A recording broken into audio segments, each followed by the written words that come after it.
The problem here goes back to 2017, that once the Trump administration moved this embassy to Jerusalem, the Palestinians have boycotted the administration. There's no talks officially between the Trump administration and the Palestinians. The Palestinians think the U.S. is illegitimate.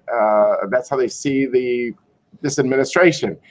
There's no doubt, I think, that if the Palestinians wanted to stop it, they could say, we'll offer a counteroffer to the Trump plan. I'm not here to advocate this way or that way at all. I'm just, as an analyst, I see that really that the Palestinians could stop this whole process by saying, we're here with a counteroffer. But they see if we do a counteroffer, we're ending our boycott from 2017. And therefore, we're legitimizing Trump, and therefore we don't want to legitimize Trump, so we're not going to do a counteroffer. And therefore, it's almost, the optic of the U.S. talking only to Israel is what looks like a French 24, because Palestinians have taken themselves out. Now, I understand their feelings since 2017, but it didn't start here. It's really about a Palestinian boycott. But David, Palestinians did make a counteroffer. The problem is that the Americans insist, and the Israelis, that we have to have talks based on the Trump plan, which we weren't involved in.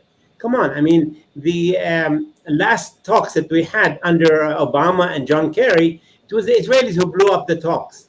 And the Russians are offering to make talks, the UN is making talks, the Quartet is saying, and everybody says, no, the Israelis say only under the Israeli and American plan. It's an Israeli plan read in America. And that's the only plan that we're allowed to talk under. That's the basis of the talks. How can you have talks when you're not involved in the actual basis of the talks? Dode, first of all, I love you. You're a very respected analyst, and I read what you write. I could just say, as someone who was on the Kerry team, that's not what happened. What happened was that Abbas told the president on March 17, 2014, I'll get back to you within a week with this offer. And he never got back to us. That's the story. It wasn't the Israelis who blew it up. My point is, we got to get the Israelis and Palestinians together. David, John Kerry, not me. It was John Kerry who said that. No, well, I could just tell you, as someone who was on the team, that was the last move, was March 17th. I don't want to relive the past. I know for our viewers, they don't care.